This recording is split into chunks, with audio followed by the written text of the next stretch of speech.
This is everything that is wrong with my Gixxer 750.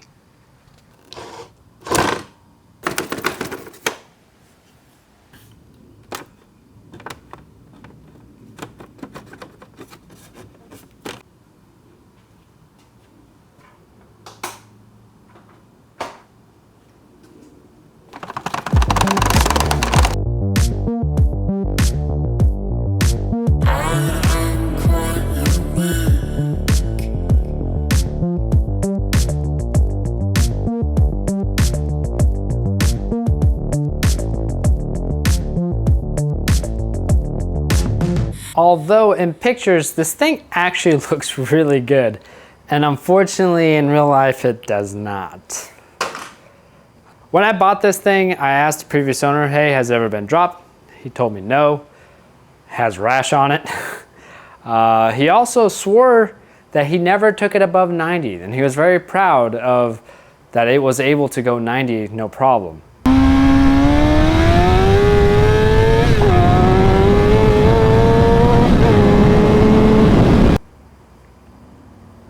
Regardless, it's under my possession now, and I just washed it yesterday. It's covered in pollen. It's that time of the year, and it's gotten to the point now where it actually physically really bugs me about all the little imperfections with the fairings and the plastics. And I'm kind of curious as to what I'm gonna find when I start tearing all this apart and seeing what all is really wrong with it. It is hot in here. Plastics there.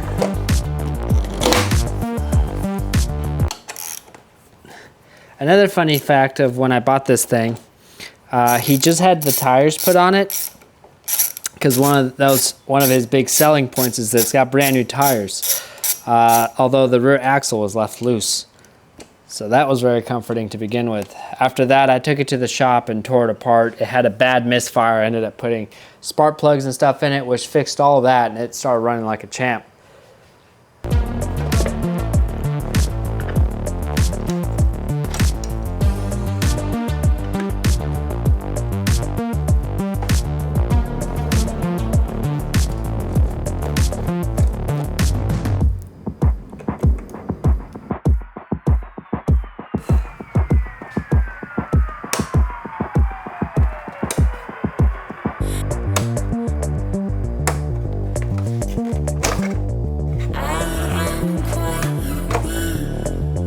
So one of the things that really bugged me is you see this gap right here? That doesn't seem right to me. And we gotta figure out why that gap is the way that it is.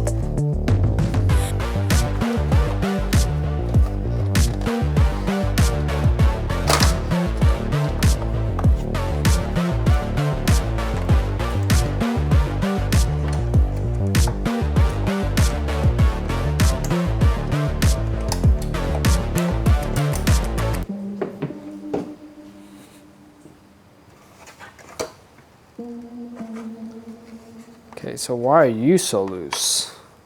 If we take a look at the tail section here, it's missing, looks to be this bolt right here, and these are Allen heads.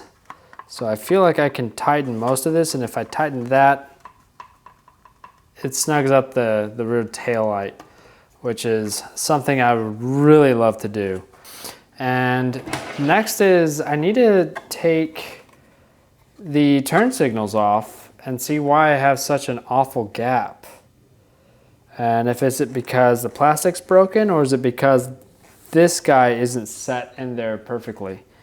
And then that would cover the whole tail section. That would make me very happy about it if we can make it all sturdy. These little pop rivets, they're very common. I'll take some of these to work tomorrow. Okay. So this is the tail light. These holes are too far this way just by a little bit, and I just need to open up, essentially to fix my whole alignment issue, I need to open up this hole, and then I need to open up this hole right here on the tail fairing. And then I'm gonna heat up this plastic and then fold it in with a zip tie until it cools off, and hopefully that'll get rid of our whole gap issue and solve it. It says nicecycle.com. I Googled that. It's a fairing replacement, so it looks like someone replaced all the plastics on this bike at some point in time and did a very poor job of it.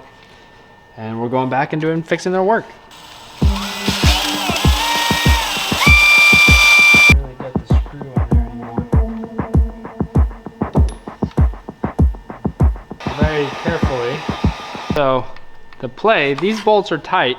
Obviously it's missing one. This one used to be up here. I moved it over here. But there's supposed to be a rubber washer underneath this. So I'm gonna take the taillight off and see if we can maybe do a replacement with like a thicker O-ring so it still can vibrate a little bit without tearing the plastic apart.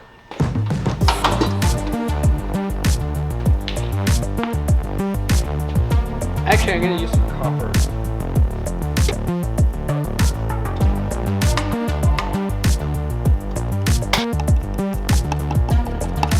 Already much better.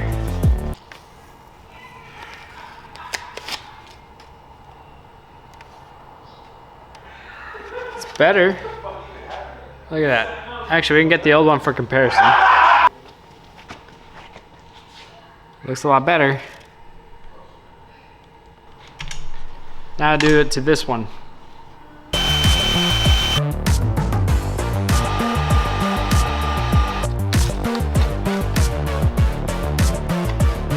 Not bad, not as big as a gap as it used to have. It's actually a little more flush now, so I'll take that.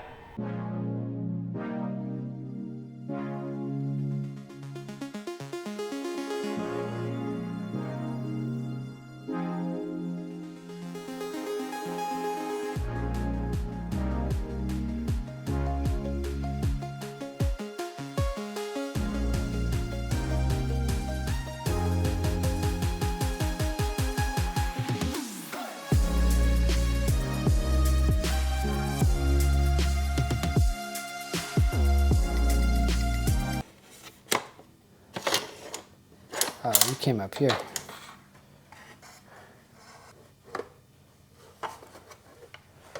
I gotta review my footage. That's why I record these things. Okay.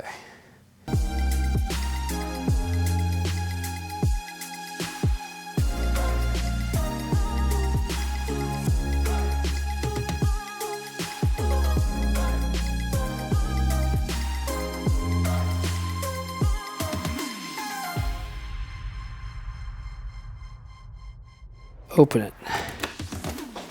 Yes, we can. Look at that.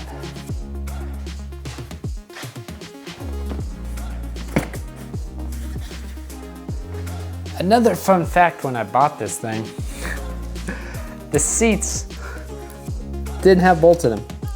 Or the main seat did not have a bolt in it.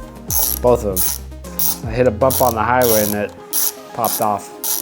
I should have done a little more due diligence when I bought this bike. But like 750s were not staying on the market for long. One would get posted in the morning, it'd be gone by the evening. So when they said that they would wait out for me on this one, I felt like it was kind of like my only chance. And it was a pretty good deal.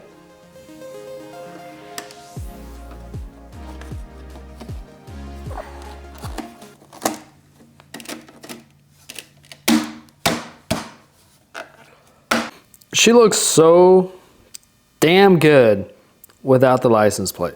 Like, I don't want to put the license plate back on, but I'm gonna have to. So it's not shaky as it used to be. I don't have my tripod because I broke it, but not as much movement as it used to, which is fantastic.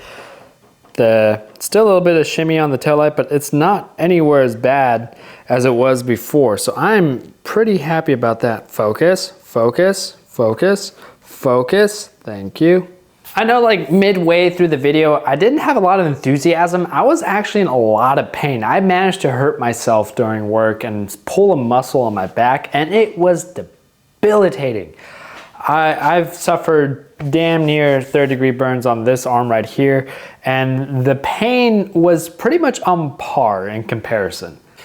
Regardless, I do feel a lot better now, and I'm pretty content now with the tail as far as that goes. And I really want to start tackling the front, the fairings and all that, but we're gonna have to wait on that for the next video because I ordered some extra stuff and I'm waiting for that stuff to come in. But in the meantime, she needs some work, as we're finding out, and it is what it is at this point. But she runs good, she rides good. So I'm not really too worried about the frame, and we're fixing stuff as it goes along. Now it has a set of frame sliders on there, which I had to take off because, as you can see, the threads are gone on the left side. I will be ordering a new set here pretty soon, and mirrors. Though I don't know what to do about the mirrors right now, actually, because I kind of want to get some OEM replacements, but at the same time, I want to get the delete kit for it and then figure out a different mirror solution. But I don't know, comment down below some ideas, some thoughts of what I can do for the mirrors. I don't want to completely just delete them. I do like having mirrors from here to there. I'm not really a big fan of bar ends, but I'm open to options, seeing if any of you other guys that have Gixxer 750s have come up with some pretty good solutions as far as mirrors go, because I'd like to keep the blinkers working. As far as the KTM goes, we're going to be changing out the sprocket on it here pretty soon. I'll be making a video on that, so you KTM guys that follow me for the KTM 390, we have that coming along, and more riding footage. Is going to be a little bit delayed for a bit because I got a big event at work I'm trying to take care of, and it's destroying my weekends at the current moment. But I'll do some vlogs with it for sure, 100%. And as you can see, the CBR is currently not in my garage. It's back at my neighbor's house. I needed the room to work on the Gixxer 750. I will be picking that back up here later this week. I have some really cool video ideas for it, so stay tuned for that. I'm really excited on those. I think you guys are gonna like it a lot. And so that was pretty much the beginning of the 750 project. If you're wanting more of this, please hit that like button, subscribe, comment, let me know that you guys want more of, you know, taking it apart and putting it back together the correct way, and that's it. That's all. That's all I have. I'm out of here. Stay safe.